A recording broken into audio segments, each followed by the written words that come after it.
परम पूज्य बाबा जय गुरुदेव का काफिला, उनके उत्तराधिकारी पंकज जी महाराज बाराबंकी जनपद के सूरतगंज ब्लॉक के ग्रामीण क्षेत्रों में भ्रमण कर रहे सत्संग, लोगों को शाकाहार अपनाने के लिए दे रहे सत्संग के माध्यम से उपदेश। बाबा के सत्संग को सुनने के लिए लाखों की भीड़ में लोग होते हैं उपस्थित।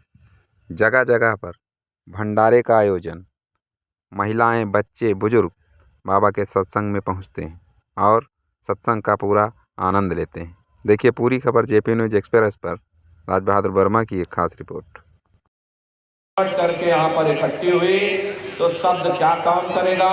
शब्द तुम्हारी जीवात्मा को खींच करके इस शरीर से बाहर कर देगा। फिर आप अपनी आंखों से देखिएगा कि हमारा शरीर ये है, हम ये खड़े। आप अपने शरीर से अलग हो जाओगे। जैसे चिड़िया होती है, चिड़िया घोंसले से निकल करके आसमानों की उड़ान भरती है, शाम को फिर अपने घोंसले में आ जाती है। ऐसे ही तुम्हारी ये जीवात्मा इस शरीर रूपी घोंसले से निकल करके ब्रह्मांडों की सैर करेगी, देवी देवताओं के दर्शन करेगी, भगवान राम के दर्शन करेगी, भगवान कृष्ण के दर्शन करेगी और घूम करके फिर अपने शरीर रूपी घोंसले में वापस चली आएगी और बुरे कर्मों का हिसाब किताब हो जाएगा। अरे धर्मराज तुमको सजा सुना देंगे, ले जाओ इनको फलाने नर्क में डाल दो, क्योंकि मैंने इनको मौका दिया था। जब ये माँ के घर में उल्टे लटके हुए थे, सिर इनका जब नीचे था और पैर जब इनके ऊपर थे, माँ के घर में जब उल्टे लटके हुए थे, जठराग्नि में जब ये तप रहे थे, उस समय इन्होंने मुझसे प्रार्थना की थी कि हे मालिक, अब प्रभु कृपा करो ये भाती और सब का ये भजन करे।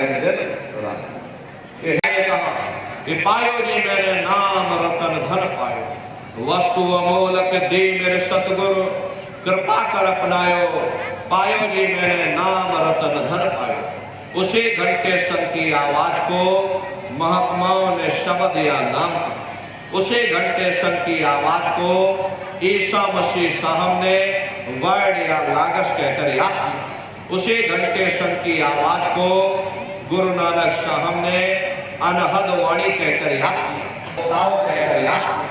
मुसलमान फकीरों ने इसे कलमा कहकर याद किया। हिंदू महात्माओं ने इसे देववाणी, आकाशवाणी कहकर याद किया। और अलग अलग महात्माओं ने अब लाखों वर्ष लग जाएंगे, एक लोक का वर्णन नहीं हो पाएगा। इतने विशाल लोक इस आसमान के ऊपर बने हैं।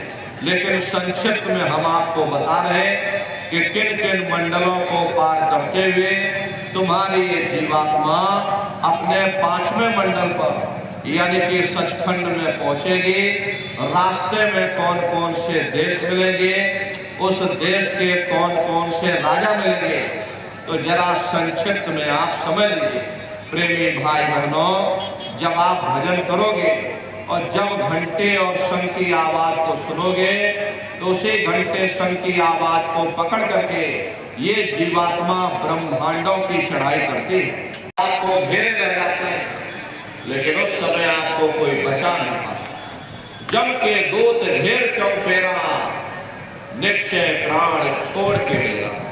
यमदूत आते हैं, प्राणों की डोरी को तोड़ देते हैं और जीवात्मा को खींच करके इस शरीर से बाहर कर दिया जाता। और जैसे जीवात्मा शरीर से अलग हुई, ये शरीर हमारा मिट्टी हो जाता। और इस मिट्टी को ले जा करके तुम शमशान भूमि पर जला करके राख कर देते। हाड़ जले जैसे लाकड़ी, केस जले जैसे घास और एक कंचन जैसी काया ढह गई और कोई